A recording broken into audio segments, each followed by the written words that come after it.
Yeah! J. Uragon sa site, laging handa. Bawat bahay ay delight.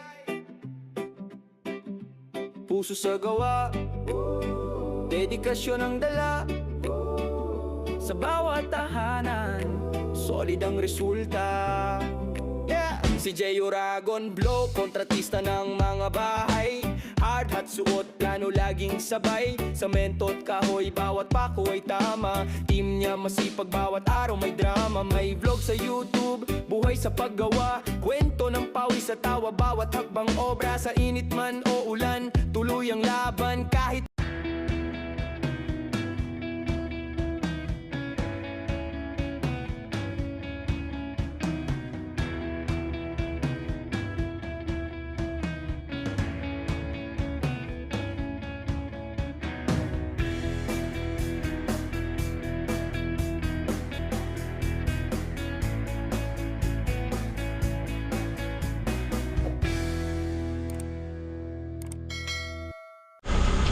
Yeah, what's up? Good morning, good morning. Yeah, project update tayo dito sa Block 37. Yan, pinagawa na ni client to. Block 37 niya. Nag-flooring kami. Sintada. Plastering. Kesame. Electrical na lang. Ilipat na lang yung panel board. Yan. Panoodin natin hanggang dulo. Yan ang ating ginawa update dito. Ang update ko kaya pag pinapintura naman ni client to, pinapinis na. Tiles tsaka painting na lang naman. Ito naman, salamin lang naman lalagay dito. Kaya, panoodin na lang ang WhatsApp. Let's go! Ayan o. Na-start na ulit natin yung extension natin dito na Inis Laban. Pati pasilip tayo. Binubuhusan na rin naman. Dinuguan. Okay, buwangin natin. Abot na. Kumating kasi, sa kopa ko lang. Wala, 1/4 yun. Help sa kanila? Oo nga, maliit lang. Maliit nga lang yun. Maliit lang. Hindi, nagpulot na ako dito. Kalahati. Iba-iba kasi yan. Help sa ako yung bit sa kanila.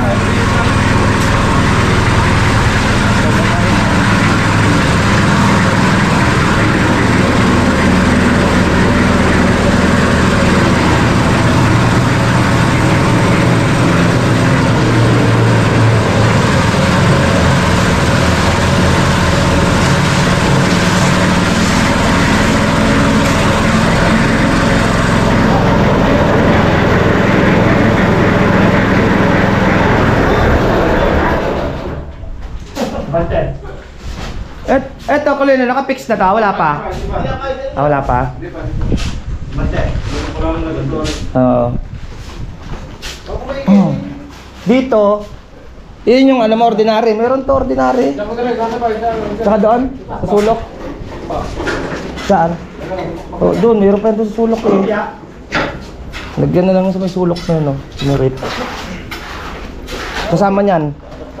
Magkakasama ang mga yan. Ano ilalagay sa ano? Para din ako. Ayan, doon na lang. Oo. Start na tayo magbuhos.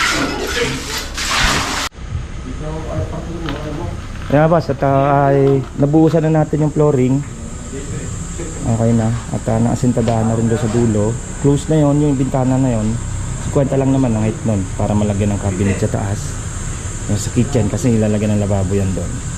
Then to may bintana, naki-client kung close or owning yung ilalagay. Then to malaking pinto, open. Buhusan natin parang may lintel beam. Lalagyan natin lintel beam yan. Then yuhok lang natin ito sa taas para katagalan, hindi bumaba. Kitchen lang yung gagawin dito. Dining. Malakas-lakas pang hangin kahit yung bintana niya. Pero ito maliwanag to pag nalagyan ng salamin to. Okay.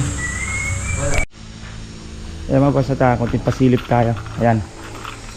Napalitadahan na. Ito yung bintana na 40 cm. Naka-client kung fix ilalagay or naka-owning. Doon to. Malaki itong pinto niya. So, alam ko sliding. Then diretso open. Ang gagawin ito pagka-slide at open. Ayan, okay. Ito naman, palitadahan na lang yan. May tansi na rin naman. Yan yung lalagyan. Tapos doon naman ng ref. Yan, may abangan tayo ng outlet. Abangan natin. Tapos to, tatambulan na lang. Kapalitado na rin naman. Wala na mga poste natin. Then dito sa likod, palitadahan na lang dito sa likod. Okay.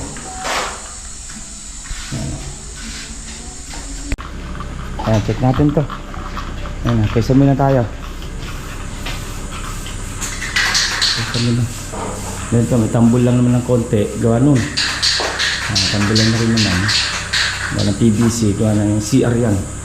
Kasi pininahan lang naman natin yan. Isang 1 feet ang allowance lang natin. Ayan, tandaan mo lang. Tusukan mo lang sa gitna. Para di mabura. Wala na? Ano pa? Kalugin mo lang yan. Ito yung palalagay ni sir. Tanda yan. Mga electrical na rin naman to bago takpan.